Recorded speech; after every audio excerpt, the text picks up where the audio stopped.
everyone. I hope you're having a good day so far and good afternoon. What if I told you that you had the power to get rid of your anxiety, your depression, or any other mental illness that you have?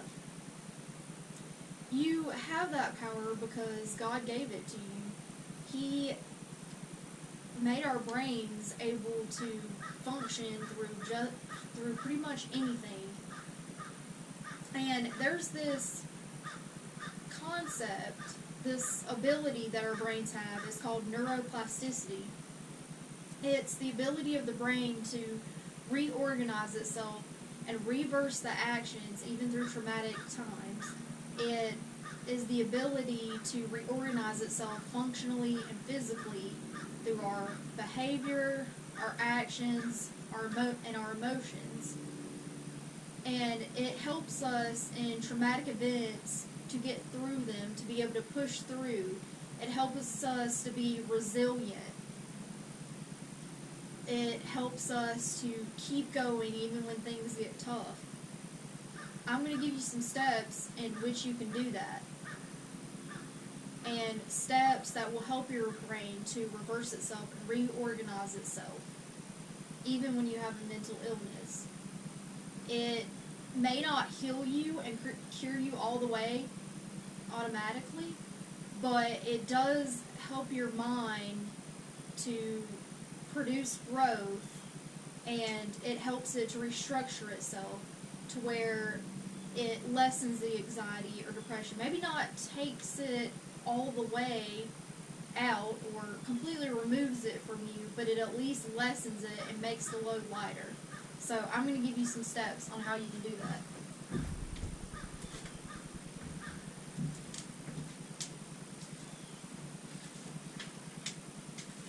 So here are 10 steps that I had researched from a book a psychologist wrote. And one of the first steps is that your brain has to be in the mood to reverse itself. And meaning that if you feel motivated and alert, and if you have the motivation to change, that the brain is more likely to restructure itself and change. So a way you can do that is to stay busy, do activities like, for example, your depression is going to say to you and tempt you to want to lie around and not do anything all day. But that's not the way you defeat it. You do what you have to get done during the day. What helps me personally is physical exercise or going outside because it's quiet, there's no distractions. It helps you to clear your mind. So stay alert and engaged. Go out with friends. Draw. Take up a hobby like photography or something like that. Something that keeps you busy and keeps your mind working to where it doesn't let those thoughts distract you and invade your mind. And anxiety, I know me, I deal with anxiety a lot. And overthinking is one of my biggest problems. And when I stay busy and am doing something that I enjoy, like a hobby, it helps me to stay focused on that and alert on that so that those thoughts don't intrude my mind. So another step you can do is stay focused and motivated, meaning that when you're doing something that you need to get done, don't have the TV on or listening to music is fine. To me, it doesn't distract me, but if I have the TV on, I get glued to that and start watching it. And like I said, there's some mornings where I feel like I have the energy sucked out of me and I don't want to get up yet, but getting up early out of bed or getting up out of bed and not sleeping all day, even if you feel tired, getting focused and motivated on a certain task. And another step is practicing actions, which means you practice ways in which you can deal with your anxiety on a daily basis, not just you do it one time, because if you do it one time, the brain's going to forget just like that, and we have a use it or lose it brain, and if we don't use something at that second, it's going to boom, forget it in just 1 second as well.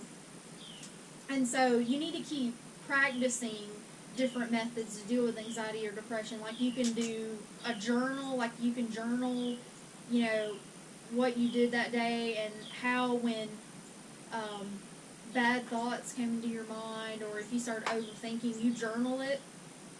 And if you practice those methods every day, your brain's going to catch on and get in the rhythm, and it's going to be like second nature, a routine to where it's not forced.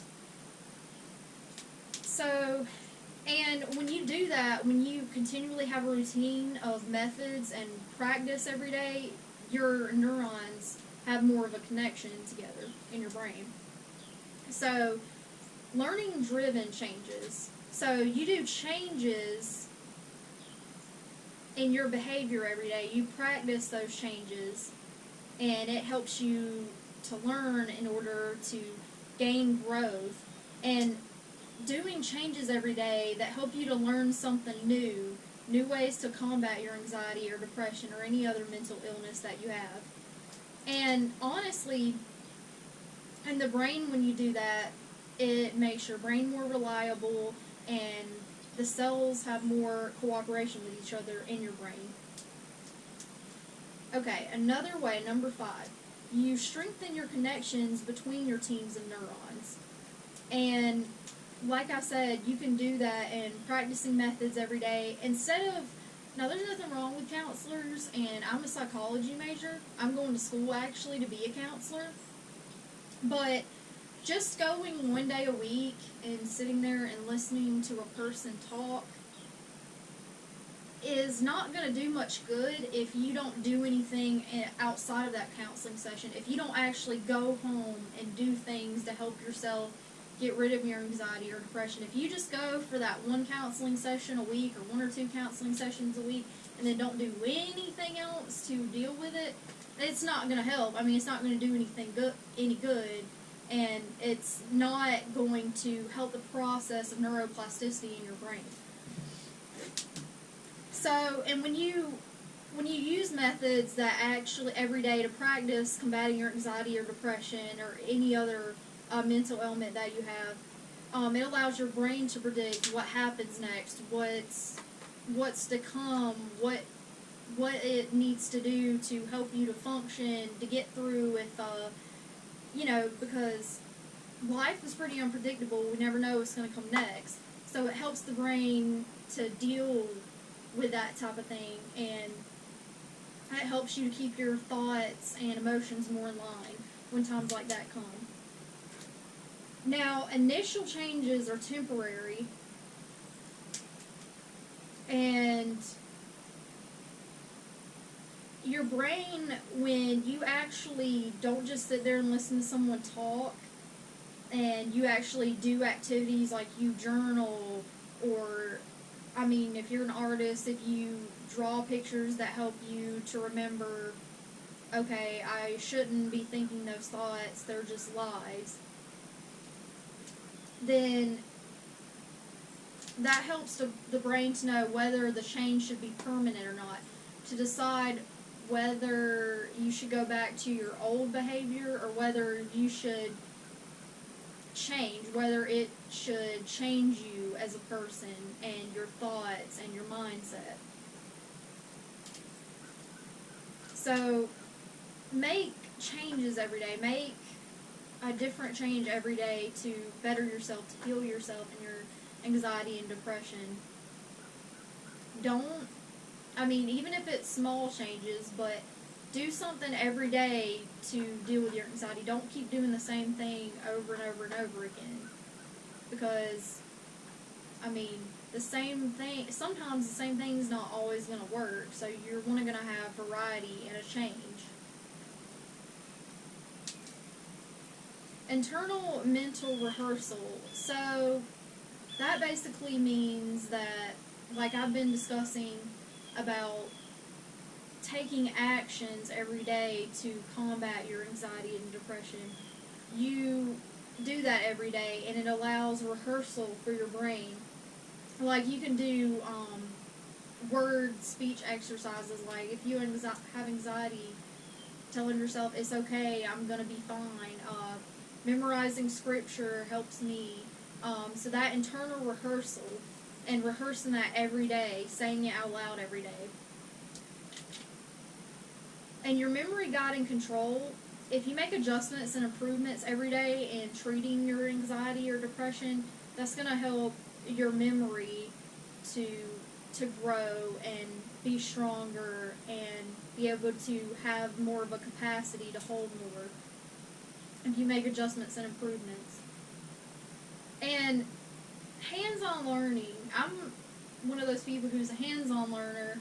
I learn something and am able to grasp the concept better if I do it with an action. Like, say, I have a lot of trouble in math, so like, say, instead of watching the teacher do a math problem on the board, I sit there and do it with them, like actually write it out and do it with them. So doing hands-on activities to combat your anxiety or depression.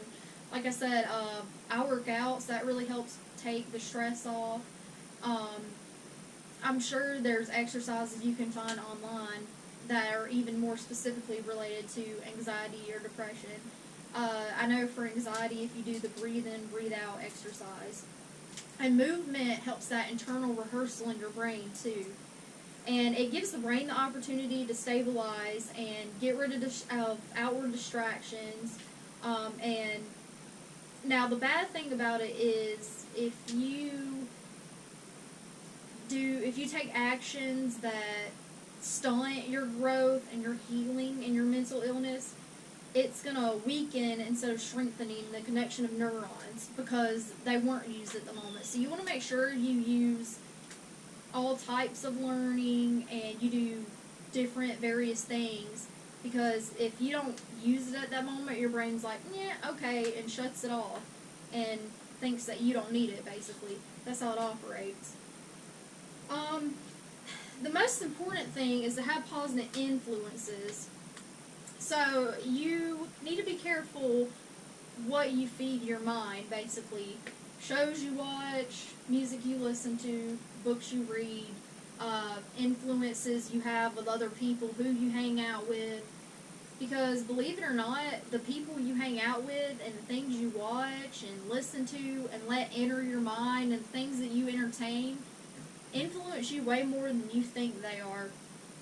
And I'm not saying that these things cause anxiety or depression. I don't think maybe they're the initial cause, but I do think they can exacerbate the situation and make your anxiety and depression worse, and it's going to stunt your healing. And those distractions are just gonna take you away from healing and growing. And, you know, by doing this, the neurons in your brain, they get thicker and they multiply.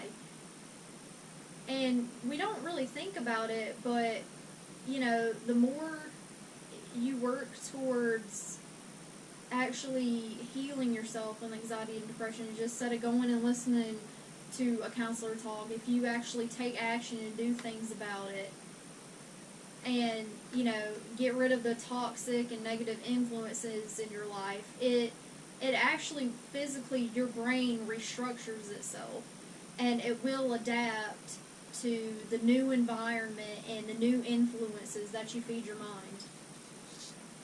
And just to give you some inspiration, I was researching and I found this psychologist, and she's also an author, and she once attempted suicide, but through these different methods and steps, she restructured her brain not to be suicidal. And I don't know what happened exactly, like how she attempted suicide, but she impaired her brain, like physically impaired it and not just mentally.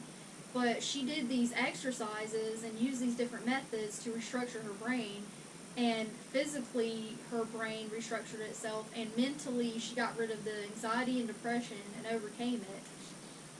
And see, going back to what you feed your mind and the things that you influence yourself with, see, neuroplasticity is experience dependent. So the way it restructures and reverses itself depends on and the influences that you surround yourself with, what you feed your mind, what you listen to, what you read, who you hang out with, who you surround yourself with. And I want to share a quote with you. As your mind changes, your brain changes, and as your brain changes, your mind changes. So basically, the more your mindset changes, the better it is, the better your brain will adapt. And if you're busy, if you are actually doing something, not just sitting there and dwelling on things, you're going to have more blood flow, and because there is the need for that oxygen and glucose in your brain. And the genes inside neurons are more or less active depending on if you take up a routine and do something and make physical changes in your life, other besides then going to a counselor or taking medication. And, your experiences that you provide for yourself will depend on whether the neural connections in your brain are active or inactive. And the more changes you make, the more your brain modifies and restructures itself. The neurons are going to fire together more. They're going to be wired together. There's more growth and thicker layers of those. Now, like I said, I don't think that the influences we have in our life, I think that they do play a part in causing anxiety and depression and mental illness. But I do think maybe they're not the initial cause, but they can contribute. And the worse or better the other influences in your life are, the less you're going to have anxiety or depression, or the more you're going to have either of those.